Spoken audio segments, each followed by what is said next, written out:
kasih Tuhan untuk kesempatan Engkau berikan bagi kami untuk bertemu di tempat ini, memuji dan menyembah.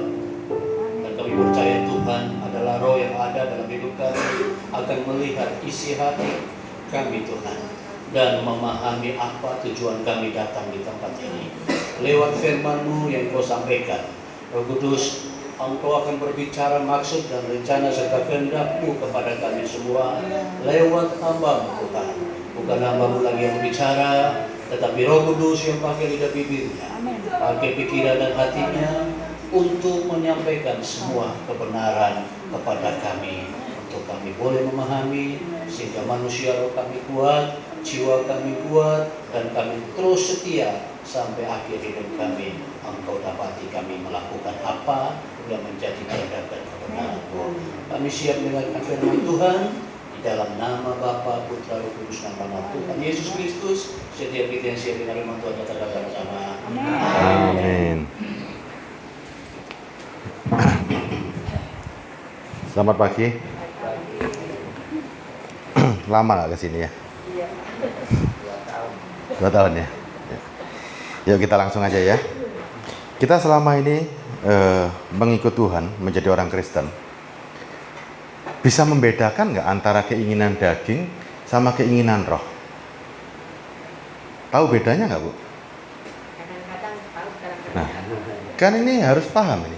Mana sih keinginan daging, mana keinginan roh? Tahu nggak? Tahu nggak? Hah? Tahu nggak? Mana keinginan daging, mana keinginan roh? Coba. Kalau kita nggak tahu membedakan, gawat. Gawat lah. Yuk kita baca sedikit ya.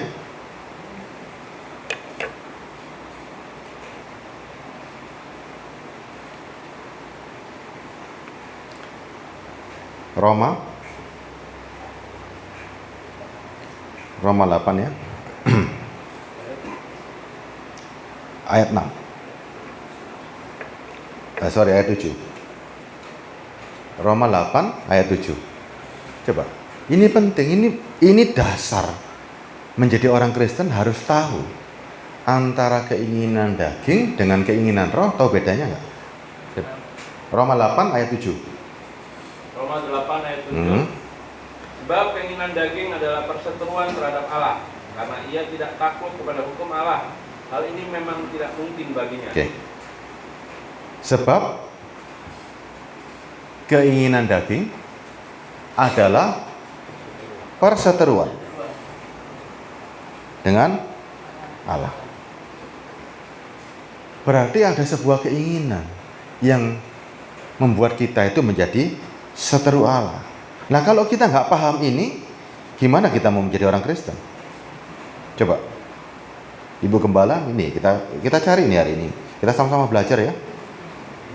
Tahu nggak keinginan daging itu yang mana? Keinginan apa sih kira-kira keinginan daging?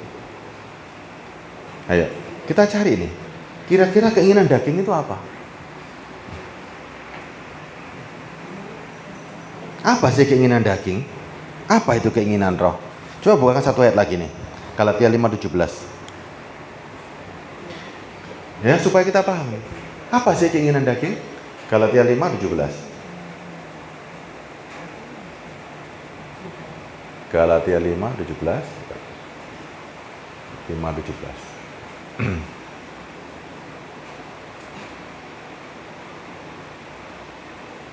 17. Oke.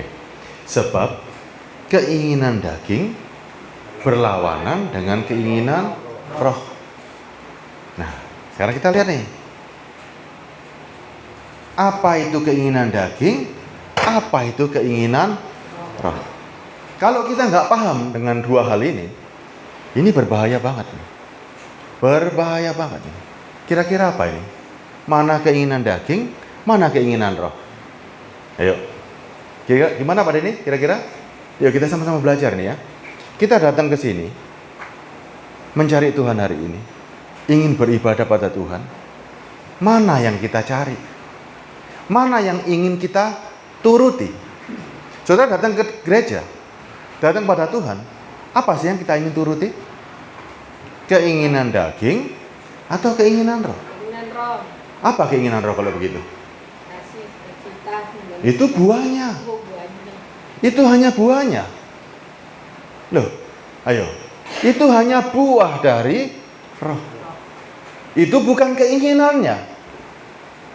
Kalau kita nggak paham tentang keinginan roh dan keinginan daging, jangan-jangan nggak pernah ada yang namanya roh yang di dalam.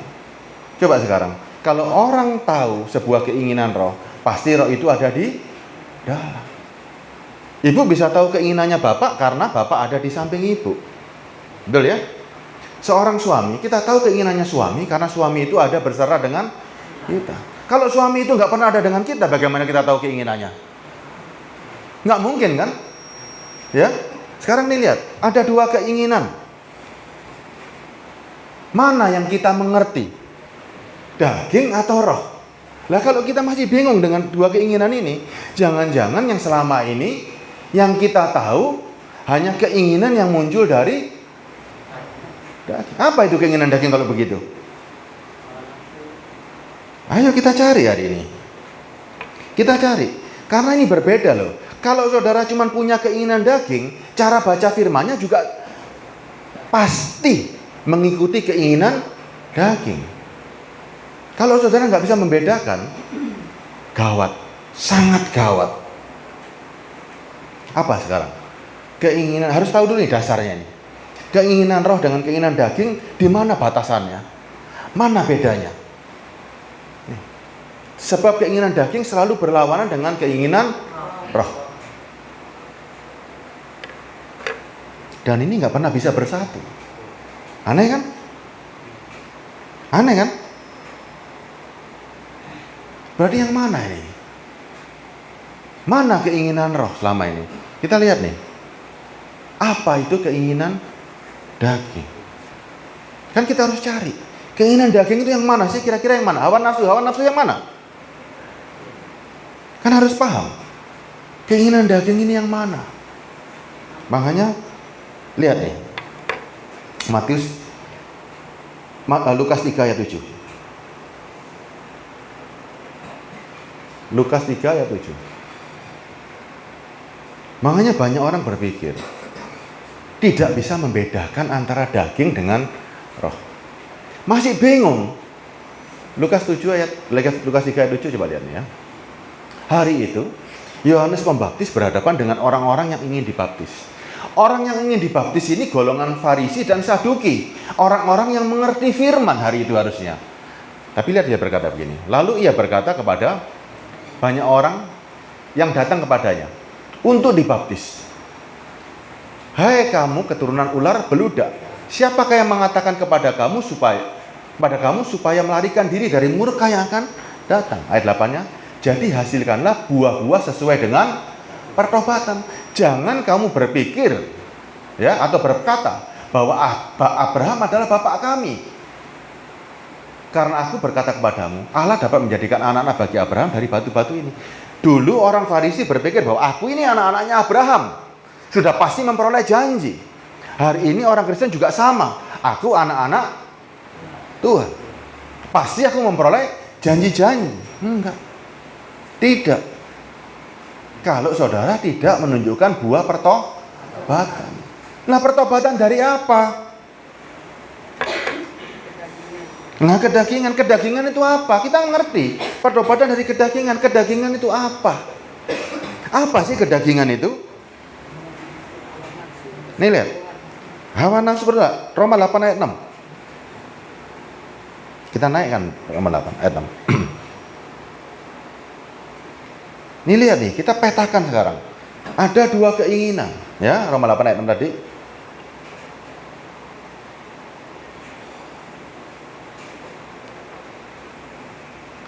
Karena keinginan daging adalah maut, tetapi keinginan roh adalah hidup dan damai. Paham ya? Keinginan daging itu menuju maut, keinginan roh menuju hidup.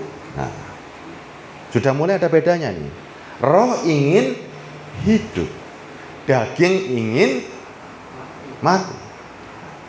Mana yang mengarah pada kematian, mana yang mengarah pada daging. Kita lihat sekarang ini. Coba ini. Kita petakan lebih dalam lagi nih. Ya. Mana yang disebut keinginan daging, mana yang disebut keinginan roh. Roh ingin hidup. Kalau roh ingin hidup, ada kaitannya nggak dengan keinginan hati? Untuk urusan tubuh. Ada nggak kaitannya? Roh ingin hidup. Ada kaitannya nggak dengan urusan daging? Nggak ada. Tidak ada kaitannya. Tapi kalau daging selalu berpikir untuk memuaskan, nih, beda loh. Akan terjadi perbedaan loh. Kalau tidak ada roh yang di dalam, baca firman-Nya pasti ingin kepentingan daging. Coba, daging kita ikut kita ini berapa lama? Dari sejak lahir. Berarti sudah terbiasa. Ketika dikatakan keinginanmu itu salah, gimana kita kira-kira? Loh, aku kan manusia daging, sejak dulu sudah ikut ingin dipuaskan. Mana sekarang? Coba lihat ya. Daging ingin sengsara atau ingin dimanja? Manja toh? Ibu kepingin berkat atau kepingin susah? Kalau Coba. menurut firman ikut Yesus pikul salib, berarti kesusahan. Kesusahan yang gimana? Ayo coba. Kesusahan yang gimana? Untuk meninggalkan kedagingan. Meninggalkan kedagingan. Ya kan? Sekarang kita lihat. Tapi firman juga mengatakan, mau berpesta nggak tiap hari? Firman loh, tak kasih firmannya nih. Yuk kita lihat nih. Orang-orang ini, orang-orang Kristen, dijanjikan sebuah pesta setiap hari. Amsal 15 ayat 15. Lihat ya. Coba, kalau orang tidak ada roh dengan orang yang memenuhi keinginan daging, ketika baca ini gimana nih sekarang? Lihat ya.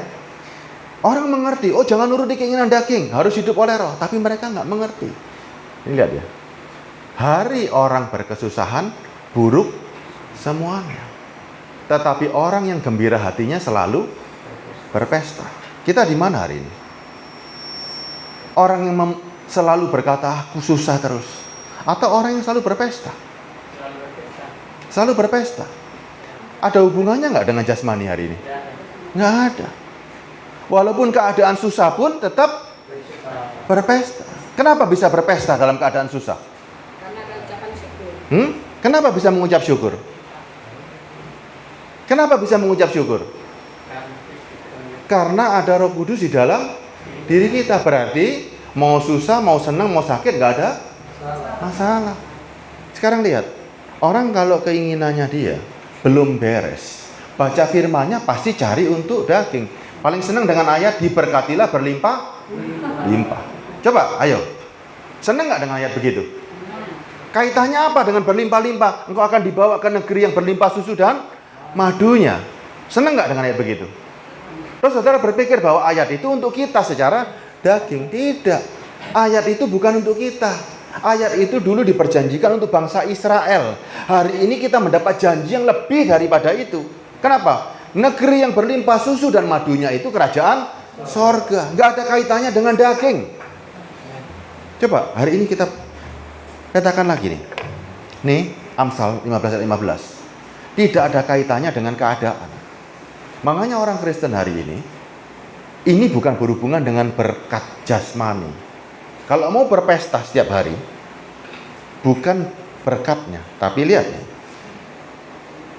Bahasa King James-nya tulisannya begini. Semua hari, ya, orang yang menderita adalah buruk. Tetapi orang yang memiliki hati yang gembira, memiliki pesta yang terus-menerus. Kok bisa? Bisa. Karena kaitannya dengan Roma 14 ayat 17. Yuk. Roma 14 ayat 17. Sebab kerajaan Allah bukan soal makanan dan minuman, tetapi soal kebenaran, damai sejahtera dan sukacita oleh Roh Kudus. Yang membuat saudara bahagia, yang membuat saudara senang, damai sejahtera, bukan pemberian dari luar, tetapi apa yang ada di dalam. Makanya hati yang gembira adalah obat. Hati yang gembira ini yang membuat saudara bisa berpesta sepanjang waktu. Kalau dikasih, itu kan cuma seketika. Senengnya sesaat, tapi itu nagih terus. Tapi kalau di dalam ada Roh Kudus, ada roh, saudara bisa berpesta sepanjang hari, sepanjang hidup. Karena tidak tergantung apa yang saudara dapat. Karena saudara punya yang di dalam, punya semuanya. Bedanya loh ya. Keinginan roh dengan keinginan daging itu jauh berlawanan. Tapi banyak orang yang tidak mengerti. Datang pada Tuhan, masih urusan-urusan. Datang pada Tuhan, masih urusan-urusan daging. Berarti tidak pernah ada pertobatan. Lihat nih ya. Markus 4 ayat 19. Ini keinginan itu. Markus 14 ayat 19. Kita baca sama-sama ya. Ayat 19.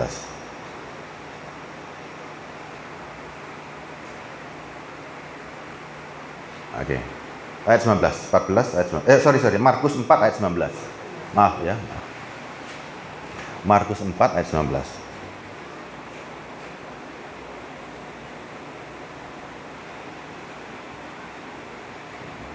Oke, ya. Firman ini ketika dibaca, saudara sebagai apa ini? Waktu firman ini disampaikan, saudara sebagai pendengar. Setuju ya? Saudara mendengar firman ini, lalu kekhawatiran dunia dan tipu daya kekayaan dan keinginan-keinginan akan hal yang lain masuklah menghimpit firman sehingga tidak berbuah.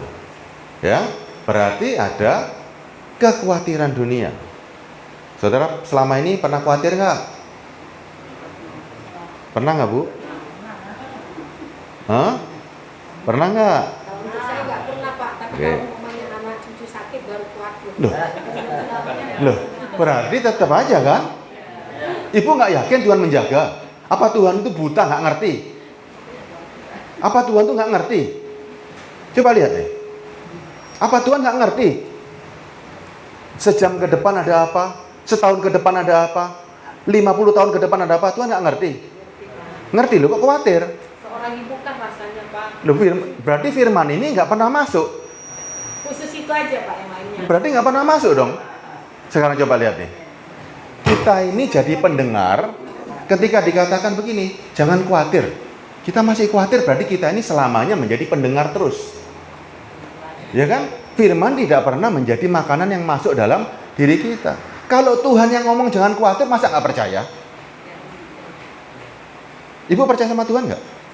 Kalau Tuhan bilang jangan khawatir, ya jangan khawatir. Benar nggak Bu Grabida? Ini Tuhan yang ngomong loh. Kalau saya ngomong jangan percaya. Jangan. Tapi Tuhan yang ngomong, ibu bisa khawatir loh, anak-anak. Memang Tuhan nggak bisa jaga anak? Hah? Bumi aja bisa ngambang seperti ini, bisa berputar. Itu Tuhan yang jaga loh. Kok jaga anak aja nggak bisa? Kalau Tuhan nggak jaga, ini bumi ini sudah runtuh. Penjagaan Tuhan itu sempurna. Manusia itu mengkhawatirkan akan dirinya sendiri dan keinginan-keinginannya, Dek. Kekhawatiran dunia ini. Ibu khawatir anak cucu ini, kekhawatiran mana ini? Kekhawatiran yang ada di dunia ini. Sakit, penyakit, takut mati, takut apa, itu ada di mana kekhawatirannya? Di dunia ini. Di surga ada nggak ketakutan begini? Nggak ada. Nggak ada. Makanya ini loh. Dan keinginan-keinginan akan hal lain masuk menghimpit firman sehingga tidak pernah berbuah. Ini harus dipahami benar. Makanya kita ini hari ini baca firman mau jadi pendengar atau jadi pelaku. Kalau firman sudah diperdengarkan, harusnya firman itu hilang nggak? Hah? Coba Bu Tabita. Tuhan bilang begini, jangan berbuat dosa. Firmannya kemana habis itu? Tuhan ngomong sama Bu Tabita nih. Bu Tabita, jangan berbuat dosa lagi. Ibu kan mendengarkan firman itu kan? Firmannya di mana habis itu? Tersimpan. Ada lagi nggak buat Bu Tabita? Nggak ada. Firman itu sudah masuk dalam diri Bu Tabita. Bu Tabita tidak bisa berbuat dosa lagi. Kenapa? Karena nurut omongannya Tuhan. Bu Tabita bisa ngajari orang lain jangan berbuat dosa. Lah kalau sekarang gini, Tuhan ngomong sama Bu Tabita, jangan berbuat dosa lagi. Bu Tabita mendengarkan, oh iya Tuhan. Tapi Bu Tabita berbuat dosa terus. Jadi pelaku atau pendengar terus? Berarti firman itu selalu ada terus kalau Anda pendengar. Tapi kalau Anda pelaku, firman itu masuk dalam diri Bu Tabita. Menjadi manunggal dengan firman. Bu Tabita bisa ngajarin orang, jangan berbuat dosa. Kalau Bu Tabita sekarang berbuat dosa, ngomongin orang, jangan berbuat dosa, kira-kira gimana? Nah itu tadi. Firman ini hari ini, ketika kita baca, ini kan makanan. Kalau makanan dimakan, masuk dalam diri kita. Sudah menjadi satu spirit. Jadi firman ini bukan buat kita lagi. Kitalah menjadi pelaku firman. Kita mengajar orang lain. Paham ya? Nah kalau kita ini akhirnya punya kerinduan. Ingin selalu sesuai dengan firman. Firman ini kita baca untuk selalu merimain kita. Supaya kita tidak keluar dari patokan firman. Tapi firman harus masuk. Kita bukan pendengar lagi hari ini. Tapi menjadi pelaku. Gak bosan gak diomongi? Jangan begini, jangan begitu terus menerus. Bosan gak sih? Pak Denny bosan gak? Jangan berbuat dosa, jangan berbuat terus-terusan. Bosan gak? Loh kalau Anda dibilangin terus misalnya begini, jangan berbuat dosa. Besok datang lagi dibilangin jangan berbuat dosa. Berarti gimana kira-kira? Pak Denny punya anak nggak? Punya. Waktu Pak Denny ngomongin anak, jangan pulang sore. Minggu depan ngomongin lagi, jangan pulang sore. Berarti anaknya kenapa? Nablek. Iya kan? Mau nggak diberitahu seperti itu sama Tuhan? Tiap hari Tuhan ngomong, jangan berbuat dosa. Jangan berbuat dosa. Mau nggak? Enggak. Tuhan, aku sudah berhenti berbuat dosa. Sekarang ganti. Aku nggak berbuat dosa lagi kok. Makanya Paulus bilang, hukum Taurat bukan untuk aku lagi. Karena aku bukan pembunuh. Aku bukan penzina. Ya kan? Di Timotius suratnya kan? Kita sudah bukan dikenakan hukum Taurat. Kita bukan pembunuh kok. Firman itu bukan untuk aku. Karena aku sudah mengerti. Firman itu masuk dalam diri kita. Hari ini aku adalah pelaku firman. Berapa lama saudara sekarang duduk di sini hanya sebagai pendengar yang setia? Tahu nggak pendengar yang setia? Mari diomongi tetap aja. Berapa lama saudara seperti itu? Ayo, berapa lama saudara dengar firman ini? Yang namanya kekhawatiran dunia dan tipu daya kekayaan dan keinginan-keinginan hal lain masuk di dalam diri saudara. Berapa lama? Bu Tabita Kristen lama kan? Saya pakai Bu Tabita karena saya kenal Bu Tabita, nggak apa-apa ya? Ibu kenal Kristen lama kan? Dari lahir kan? Berapa lama kekhawatiran dunia ini masuk dalam ibu? Hampir tiap hari. Berarti firman ini kita hanya sebagai pendengar. Tapi firman ini nggak pernah masuk. Kalau ibu paham dengan firman ini, berarti firman ini menyatakan ini. Kekhawatiran dunia, tipu daya kekayaan dan keinginan hal yang lain perlu nggak masuk dalam diri kita? Perlu ada nggak? Kan nggak perlu ada. Ngapain saya mikirin ini? Ini keinginan daging. Ya kan? Ini membawa maut. Ibu khawatir, bapak khawatir hari ini. Apa faedahnya buat kita? Enggak. Tuhan memberikan janji. Ini loh, tak berikan hidup. Masa masih kurang sih? Ya kan? Ayo buka lagi nih. Titus 3 ayat 3.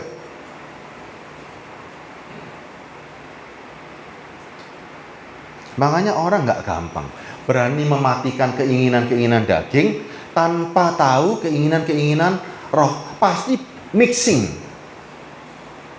Cari firmannya pasti ingin memenuhi keinginan-keinginan daging. Ingin selalu diberkati, berlimpah-limpah, susu dan madu, dapat berkat. Itu saja muter-muternya. Karena nggak tahu keinginan roh itu apa. Tapi orang yang tahu keinginan roh ingin hidup. Apa yang membuat dia hidup, itu yang dicari. Itu baru orang Kristen sejati. Berarti ada kehidupan dalam dirinya. Ini loh, manusia roh itu tahu, dia itu kekal. Dia tidak akan pernah peduli dengan urusan-urusan begini yang membawa kematian. Karena ini sementara.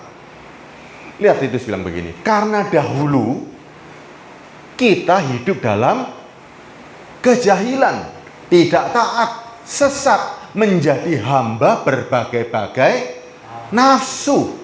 dan keinginan.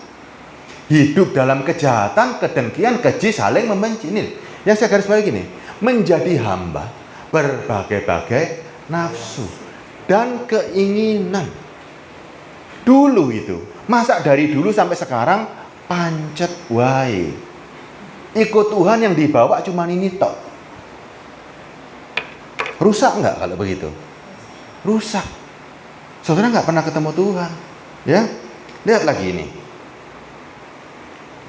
1 Petrus 4 ayat 2. Kita harus paham keinginan daging ini loh, ingin selalu dipuaskan. Keinginan daging itu berhubungan dengan apa yang bisa kita peroleh. Ya. Keinginan daging itu urusannya dengan apa yang bisa kita dapat. Keinginan roh itu apa yang bisa kita capai. Beda loh. Beda banget loh, karena roh itu sudah ada di sini. Jadi dia sudah memperoleh semuanya. Dia hanya menjaga supaya jalannya terkontrol. Daging dikendalikan supaya sampai kepada kerajaan surga tadi. Karena dia sudah dapat, makanya dia jaga betul-betul supaya tidak keliru. Tapi keinginan daging selalu menuntut untuk mendapat sesuatu. Kalau keinginan roh, dia sudah ada di sini. Dia menjaga kehidupanmu sampai kita finish dengan baik. Ini lihat ya. Supaya waktu yang sisa ini, Ibu waktunya sisa atau masih panjang? Sisa. Kita cuman waktunya sisa, nggak banyak waktu lagi. Ibunya Bu Tabita, waktunya sisa, bahkan sudah over limit. Alkitab cuma mencatat sampai 80 tahun, 87 nggak disebutkan lagi. Mau cari apa lagi? 70 tahun kalau kuat, tambah ekstra 10 tahun, ya kan? 87 nggak disebut, ya kan? Ini sekarang lihat nih, supaya waktu yang sisa jangan dipergunakan menurut keinginan manusia atau daging, tetapi menurut kehendak Allah. Allahnya di mana sekarang? Allah di dalam. Ada dua keinginan hari ini yang berbeda.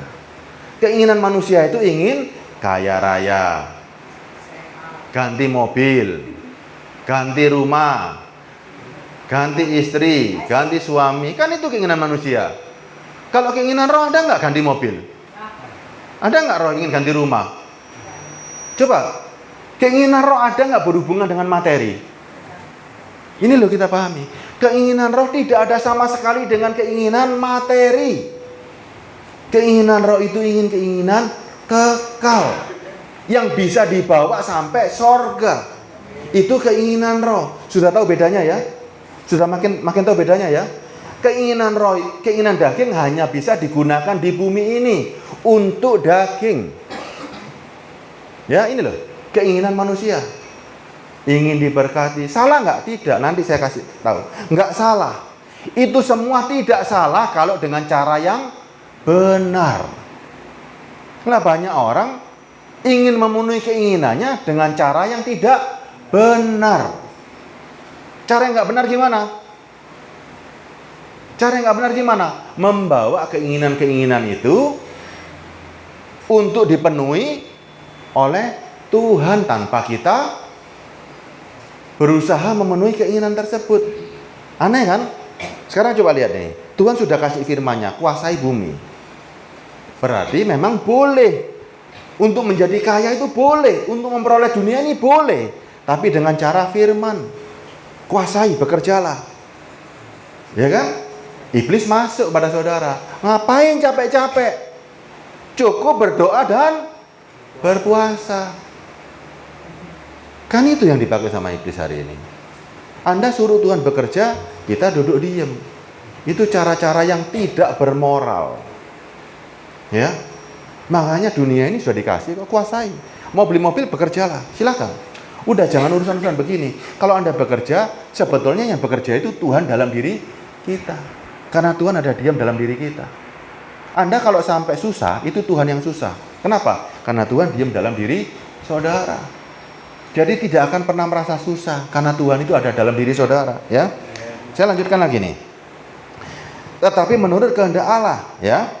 Ayat 3-nya.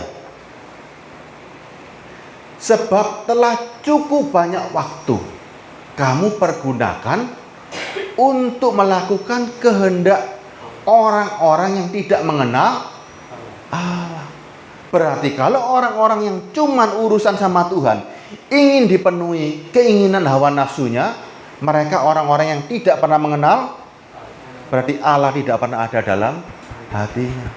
Karena kehendak hatinya selalu ingin menuruti keinginan ini loh. Ini loh, ya. Jadi tahu bedanya ya.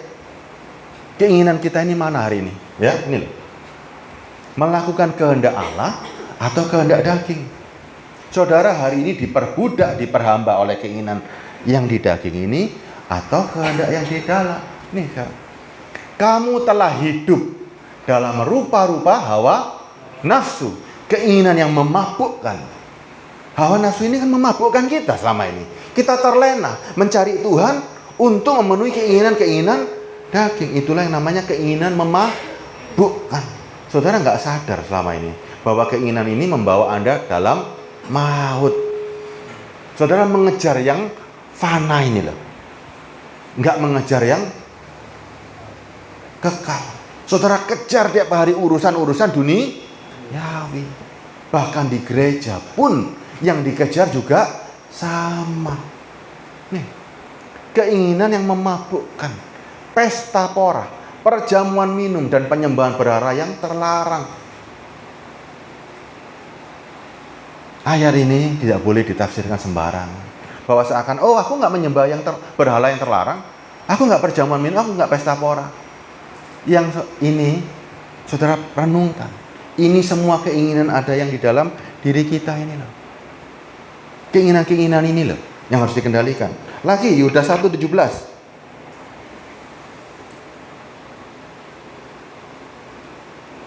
Yudas 1:17. Oh, makasih, Pak.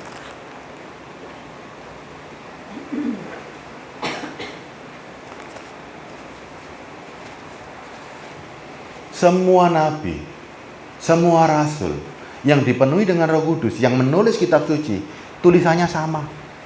Ya, tetapi kamu saudara-saudaraku yang kekasih, ingatlah dahulu apa yang telah dikatakan kepada kamu oleh rasul-rasul Tuhan kita Yesus Kristus. Berarti semua rasulnya Tuhan Yesus Kristus nasihatnya sama nggak?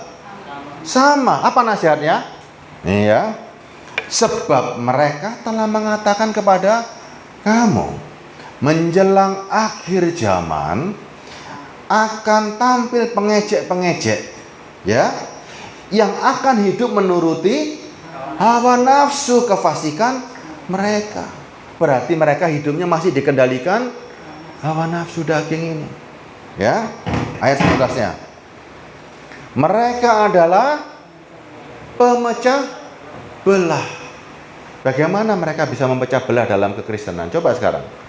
Di sini gerejanya kecil. Ada yang gerejanya besar.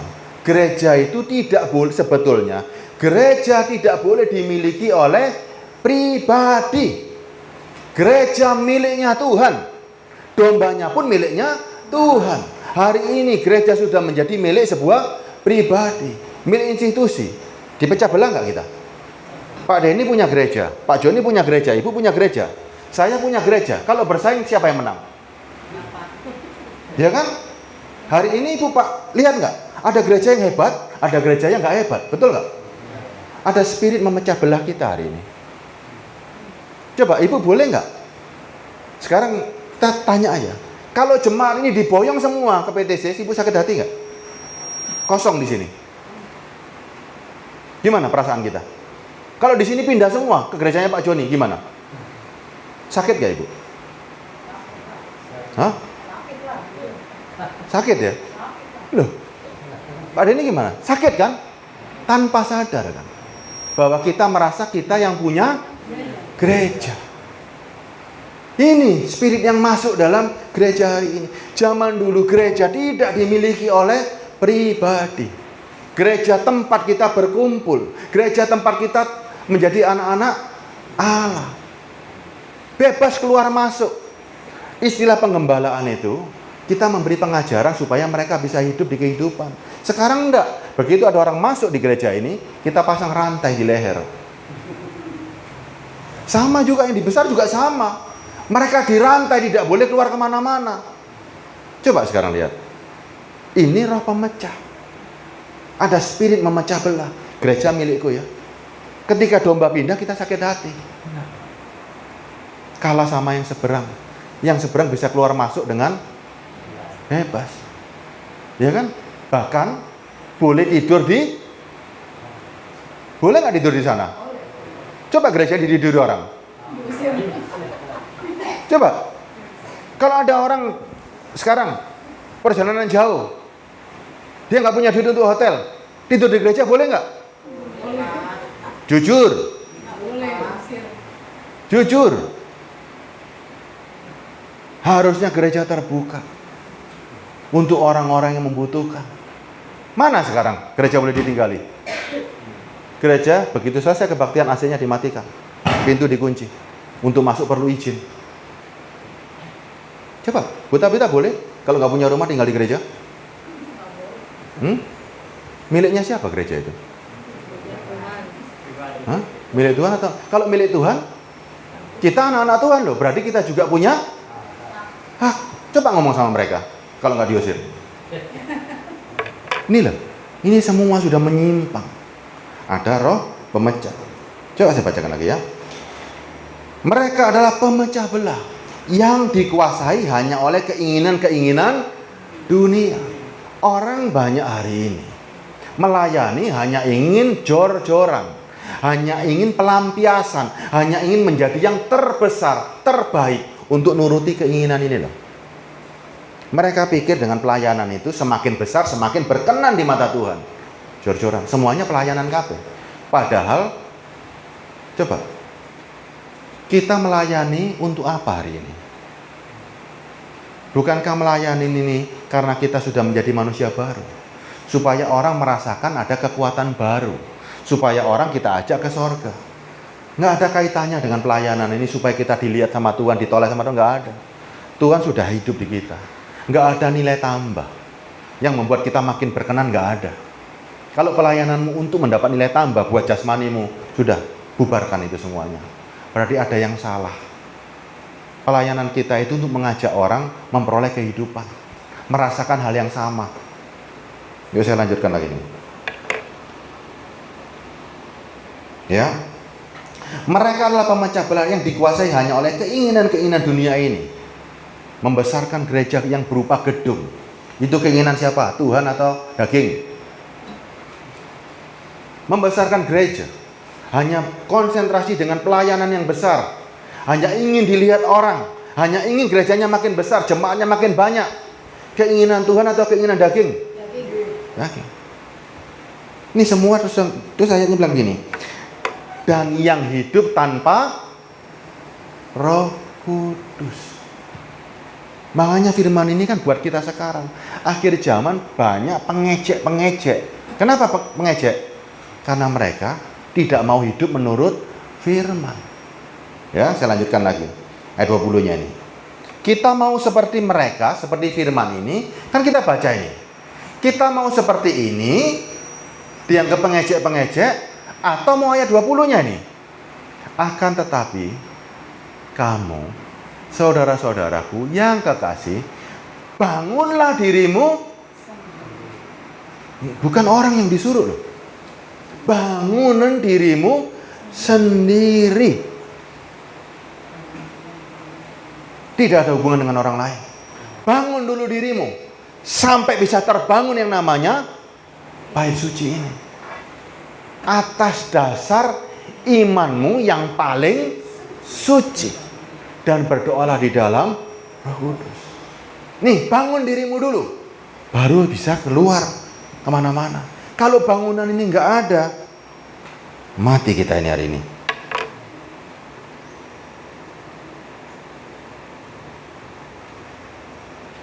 Sama dengan kita begini loh. Kalau bangunan ini belum jadi, gimana caranya kita ngajar?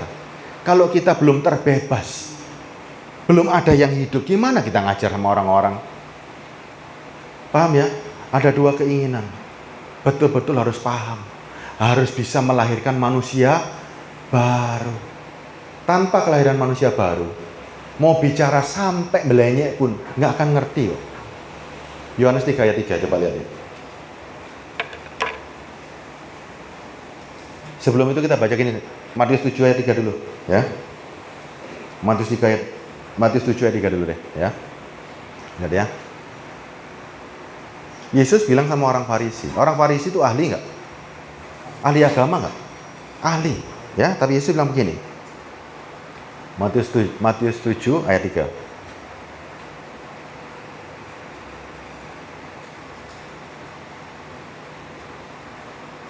Nah, coba begini. Matius 7 ayat 3 ya. Mengapa engkau melihat selumbar di mata saudaramu, sedangkan balok di matamu tidak engkau ketahui? Orang Farisi itu ahli agama, tapi Yesus berkata, kamu melihat selumbar di mata saudaramu, sedangkan balok nggak kelihatan. Ayat selanjutnya, bagaimana engkau dapat berkata kepada saudaramu, biarlah aku mengeluarkan selumbar dari matamu, padahal balok itu di dalam matamu. Ayat selanjutnya, ini, hai orang munafik, keluarkan dulu balok di matamu, supaya bisa melihat dulu. Maka engkau akan melihat dengan jelas untuk mengeluarkan selumbar itu dari mata saudara. Tuhan nggak melarang kita untuk mengeluarkan selumbar di mata saudara kita. Tidak melarang. Tapi Tuhan bilang, balok dulu keluarin. Kalau kita nggak bisa ngeluarin balok dalam diri kita, untuk apa kita ngajar orang? Kalau kita nggak bisa melihat keinginan roh dengan keinginan daging, tidak bisa memisahkan, apa yang kita ajarkan? Kalau nggak ada roh yang di dalam, apa yang mau kita ajarkan? Bukakan Yohanes 3 ayat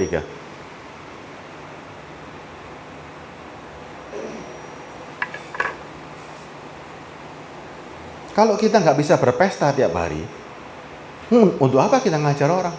Untuk apa kita menghibur orang kalau kita nggak bisa berpesta tiap hari? Seperti Amsal tadi kan? Manusia-manusia baru dalam kehidupannya selalu berpesta, nggak ada kesedihan, makanya dia bisa menghibur yang susah. Paulus, lihat kehidupannya dia. Paulus waktu di Filipi susah kan? Tapi dia bisa menulis suratnya untuk menghibur kita hari ini, memberi kekuatannya. Ya kan? Paulus itu susah waktu melayani Tuhan, tapi bisa memberi kekuatan. Betul nggak Pak Dini? Ya kan? Paulus susah, tapi bisa memberi kekuatan. Kita pun juga sekarang, ibu susah nggak? Dari keadaan ibu susah nggak? Susah seharusnya. Tapi ibu harus bisa menghibur orang dalam kesusahan. Gimana caranya? Orang susah menghibur orang susah gimana caranya? Hah? Enggak. Ibu harus punya kekuatan yang menunjukkan bahwa kesusahan ini nggak ada apa-apanya dibanding apa yang ada dalam diriku. Gimana caranya orang? Ini yang kita butuhkan hari ini. Bahwa kesusahan yang kita alami ini nggak menyusahkan yang di dalam. Ya kan? Kalau orang kaya menghibur orang miskin itu biasa. Tapi bagaimana orang susah bisa menghibur orang susah? Itu yang luar biasa. Mau dilatih Tuhan seperti itu? Kalau lulus itu pasti bisa dikasih kepercayaan lebih tinggi. Loh kalau sekarang nggak bisa aja gimana mau dikasih kepercayaan? Ya, untuk melewati fase-fase harus paham dulu. Kalau nggak bisa dengan begini nggak bisa. Diuji sama Tuhan kita ini. Lihat nih. Yesus menjawab katanya, aku berkata kepadamu, jika seseorang tidak dilahirkan kembali, ia tidak dapat melihat kerajaan. Ini masih melihat tok loh. Belum merasakan loh. Kalau engkau tidak dilahirkan kembali, tidak dapat melihat kerajaan Allah. Ini kunci, nggak bisa dilawan. Kalau tidak ada kelahiran manusia baru, melihat saja nggak bisa. Firman ini adalah kerajaan Allah. Firman ini kerajaan Allah. Tanpa kelahiran manusia baru, jangankan merasakan, melihat saja nggak bisa. Nggak bisa. Ya, jadi kunci hari ini kita bisa kuat.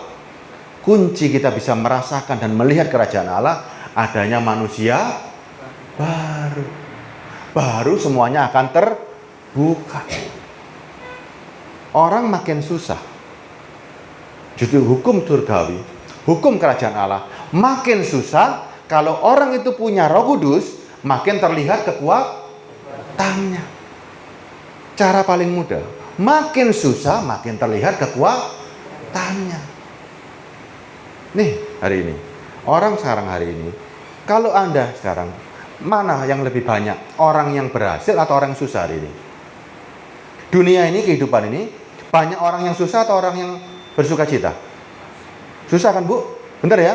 Makanya Tuhan buat ibu susah, supaya bisa merasakan yang namanya susah. Dan Tuhan berikan kekuatan di dalam Bu Tabita, supaya bisa menghibur orang yang susah. Paham nggak artinya Paulus? Aku merasakan kesusahan ini, supaya aku bisa menghibur orang-orang yang dalam kesusahan. Paulus menerima semuanya itu, supaya dia bisa menghibur orang-orang yang susah. Ada ayatnya? Ada. Nanti baca sendiri, gak cukup waktunya. Ya, Paulus merasakan kesusahan supaya bisa menghibur orang-orang yang susah. Kalau enggak, Paulus pasti dibilang gini, lah kan gak ngerti susah. Kamu gak pernah merasakan susah. Makanya kamu ngomongnya enak terus. Tidak.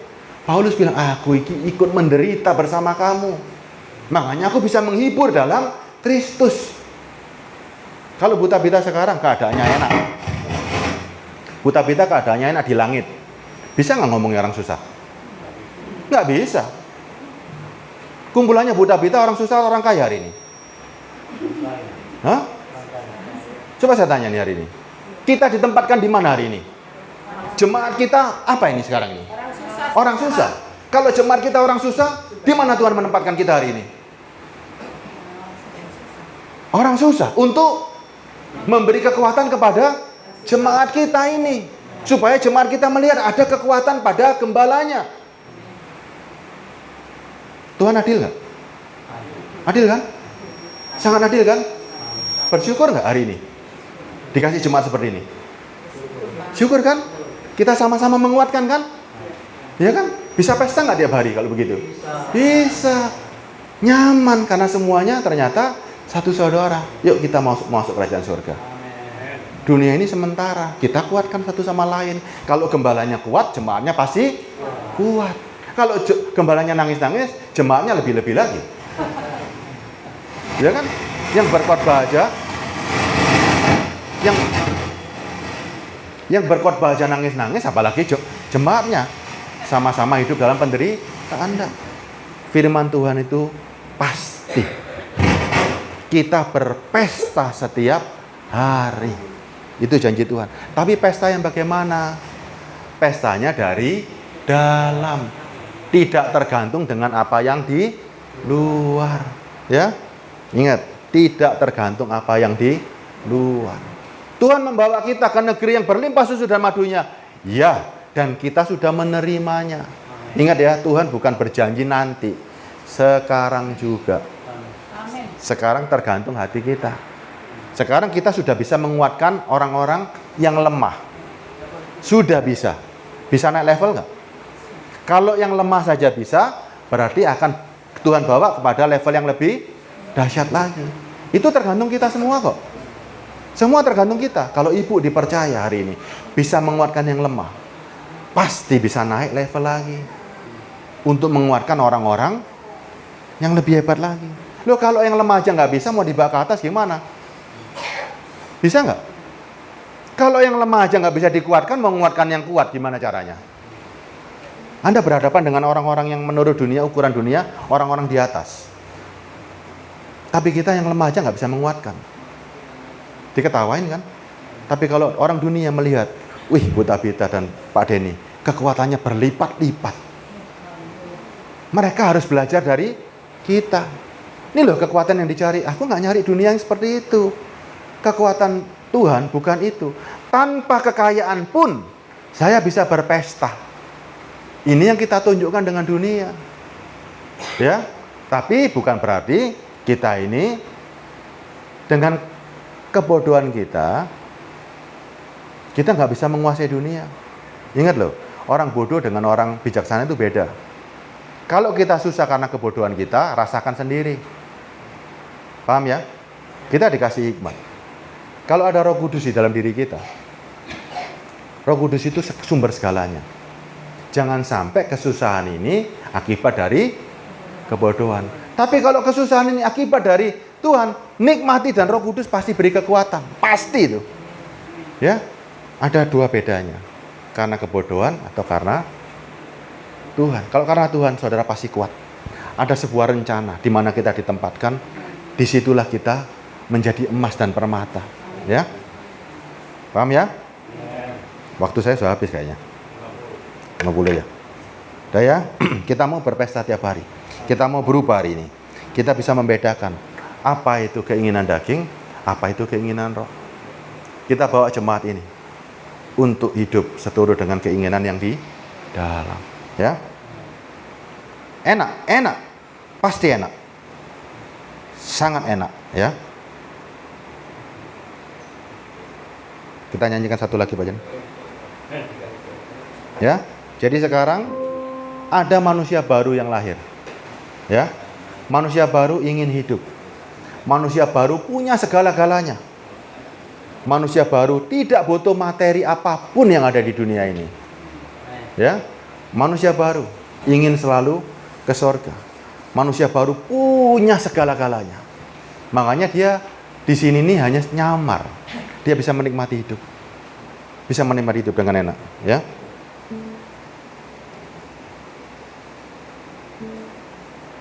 Kita nyanyikan ajar aku ya. Hidup ini bukan aku lagi sekarang, tapi Kristus tinggal dalam diriku. Kalau Yesus, coba, saudara bisa nawari Yesus kekayaan nggak? Bisa nggak nawari Yesus kekayaan Bunda Pita? Tidak. Bisa nggak nawari Yesus mujizat? Karena Yesus membuat segalanya menjadi mujizat. Yesus bisa apa saja, tapi dia nggak mau. Semua karunia sudah ada dalam diri saudara. Nggak perlu dicari lagi.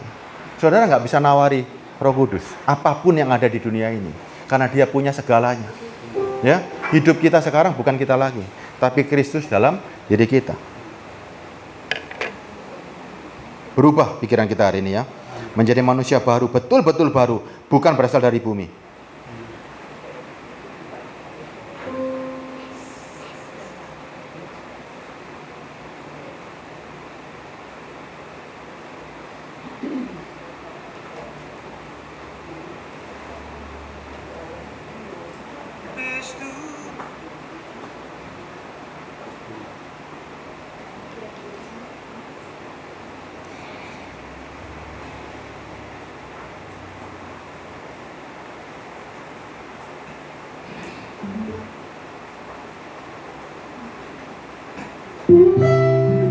Saya lanjut.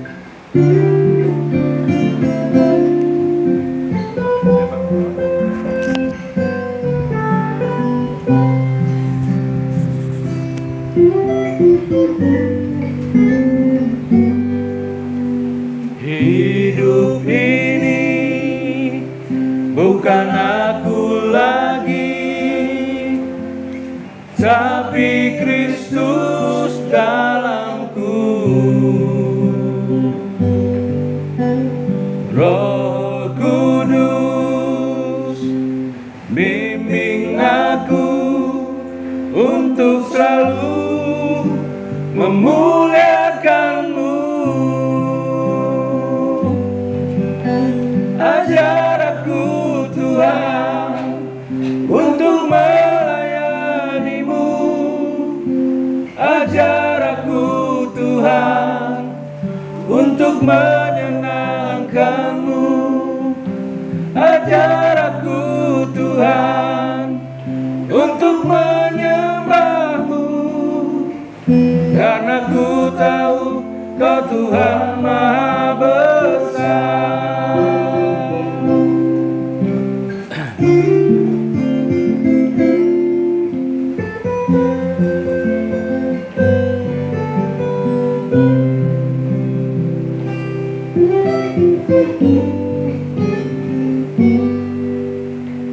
Hidup ini bukan aku lagi, tapi Kristus dalamku.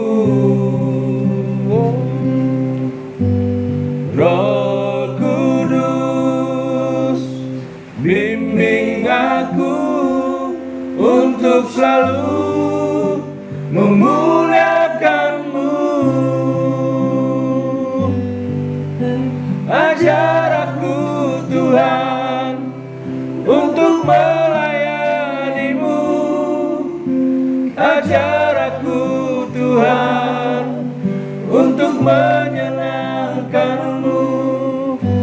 Ajar aku Tuhan untuk menyembah-Mu, karena ku tahu Kau Tuhan Maha Besar. Ajar aku Tuhan untuk melayani-Mu. Ajar aku Tuhan untuk menyenangkan-Mu. Ajar aku Tuhan untuk menyembah-Mu, karena ku tahu Kau Tuhan Maha Besar. Karena ku tahu Kau Tuhan Maha Besar. Karena ku tahu Kau Tuhan Maha Besar.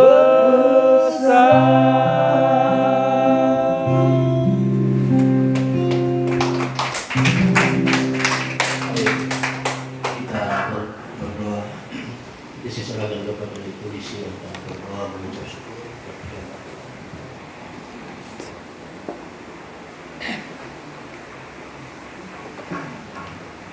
Tuhan Yesus yang baik, kami bersyukur Tuhan siang hari ini kami sudah menerima berkat rohani yang tidak bisa digoncangkan oleh keadaan apapun.